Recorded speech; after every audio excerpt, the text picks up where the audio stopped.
देखिए, दिक्कत ये होती है कि जो लोग जनता के बीच जाते नहीं है ना, उनको इस बात की शिकायत दूसरों से रहती है कि क्यों वो जनता के बीच जा रहे हैं। उनके परिवार के सदस्य ने मौजूदा मुख्यमंत्री जी के बारे में जिस तरीके से टिप्पणी की है, जहां वो टिप्पणी अपने में एक तरह निंदनीय है, शर्मनाक है, वहीं दूसरी तरफ प्रदेश के मुख्यमंत्री की प्रदेश के लोगों से मुलाकात की यात्रा के ऊपर लगातार इस तरीके से प्रहार करना, ये आपकी घबराहट को दर्शाता है।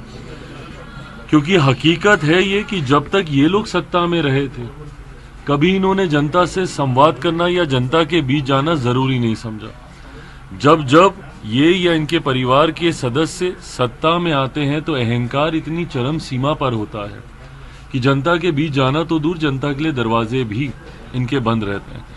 ऐसे में मौजूदा मुख्यमंत्री नीतीश कुमार जी की इस यात्रा के भय से, ये डर का ही परिणाम है कि एक के बाद एक जहां व्यक्तिगत टिप्पणियां मुख्यमंत्री जी के ऊपर की जा रही हैं, जहां अशोभनीय टिप्पणियां उनके ऊपर की जा रही हैं, तो ये बेफिजूल के आंकड़े डाटा निकाल के दिखाए जा रहे हैं।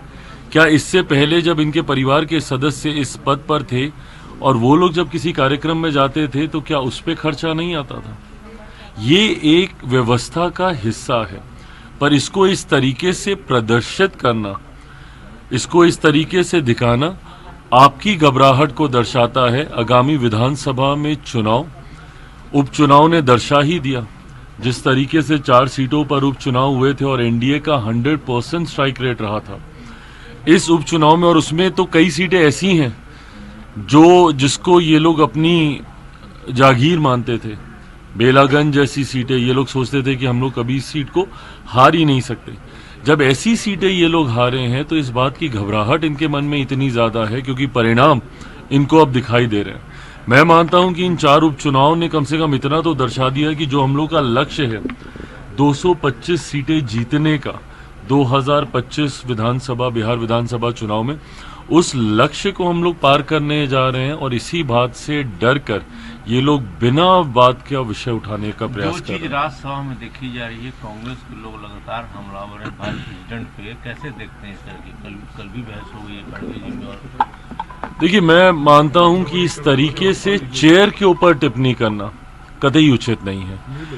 और कांग्रेस और इनके तमाम घटक दल जिस तरीके से कॉन्स्टिट्यूशनल पोस्ट पर, कॉन्स्टिट्यूशनल संस्थाओं पर जिस तरीके से ये लोग आरोप लगाते हैं, ये सही नहीं है।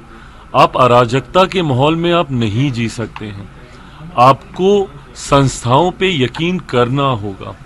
जांच एजेंसीज हों, चुनाव आयोग हों, एक के बाद एक हर किसी पर इन लोगों ने आरोप प्रत्यारोप लगाने का काम किया। और अब जिस तरीके से चेयर के ऊपर भी ये सवाल उठा रहे हैं, ये कतई जायज नहीं है। वो एक संवैधानिक पद है जो संविधान की मर्यादाओं में रहते हुए निर्णय लेने का कार्य करता है।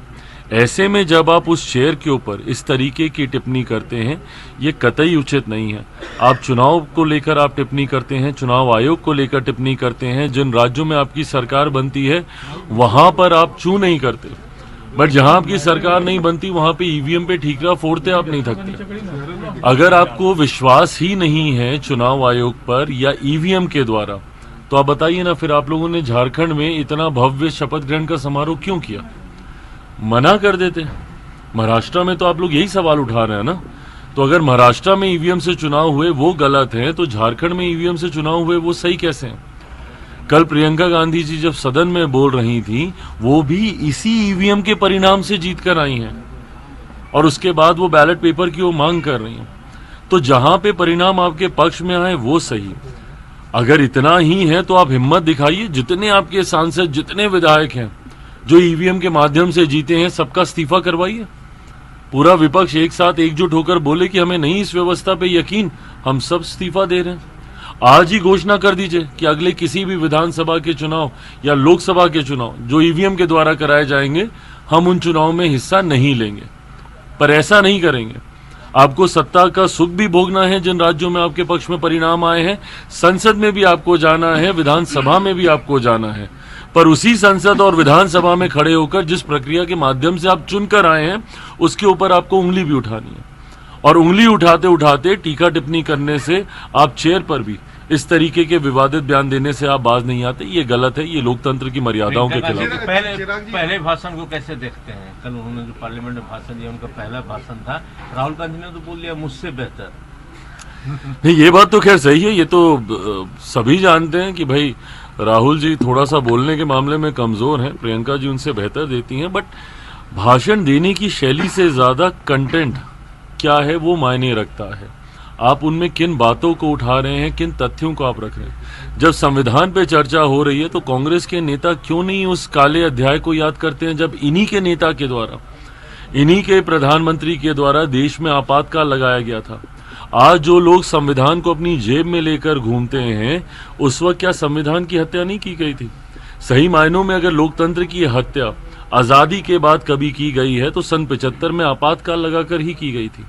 और उसके बाद उसी संविधान की दुहाई देते रहना और जो विषय है उसके अलावा दुनिया भर की राजनीति करना, अगर ये आपका आधार है भाषण देने का तो उससे मैं कतई सहमत नहीं। चिराग पासवान विधायक कब बनेंगे?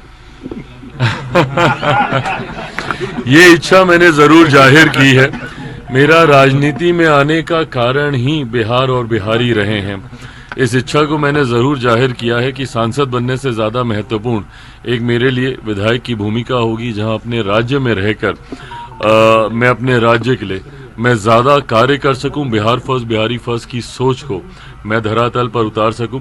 ये फैसला आने वाले दिनों में पार्टी को ही लेना, बट मैं पूरी तरीके से नीतीश कुमार के बाद एक ही चेहरा दिखाई दे रहा है बिहार में सीएम पद के। नहीं, मैं ऐसा कतई नहीं मानता। फिलहाल आज की तारीख में एनडीए गठबंधन का अगर आप जिक्र करें तो चेहरा पूरी तरीके से हम लोग का स्पष्ट है। मौजूदा मुख्यमंत्री नीतीश कुमार जी के नेतृत्व में ही एनडीए गठबंधन चुनाव लड़ने जा रहा है और मैं मानता हूं, मेरा पूरा विश्वास है कि अगले साल इस समय जब आप लोगों के साथ पुनः एक ऐसी प्रेस वार्ता हो रही होगी, तब तक मेरे मुख्यमंत्री एक बार फिर से मुख्यमंत्री पद की शपथ ले चुके होंगे। चिराग उनके बाद तो कोई चेहरा नहीं है। चिराग चेहरा गठबंधन दल ये तैयार करते हैं।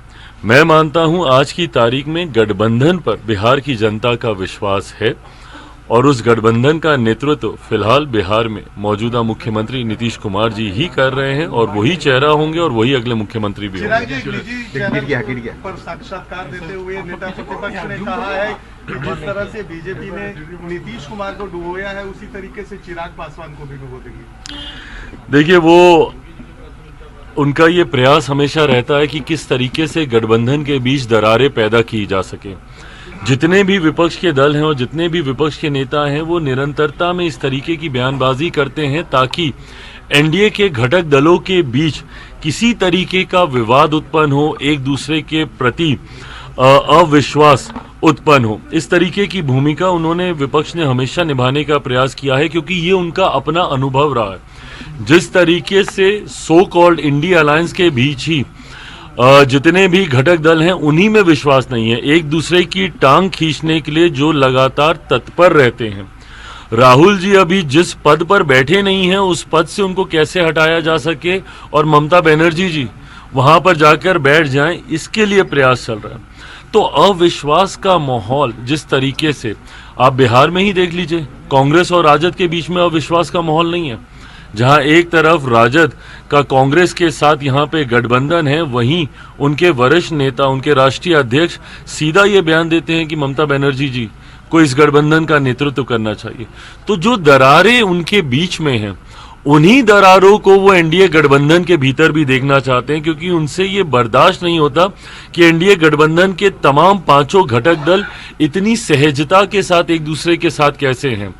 मैं मानता हूं कि अभी कुछ दिन पहले संजय झा जी के यहाँ जो डिनर हुआ है उसको लेकर भी ये व्याकुलता है क्योंकि ये लोग हमेशा चाहते हैं कि किसी तरीके से हमारे बीच में कोई दरारें पैदा हों। पर मैं उनको इस बात का विश्वास दिलाता हूं, मेरे विपक्ष के तमाम साथियों को, कि उनकी इन बातों का कोई असर एनडीए के घटक दलों के ऊपर नहीं होने वाला। एक साथ एकजुटता के साथ हम लोग चुनावी रण में उतरने जा रहे हैं और इसको जीतने जा रहे हैं।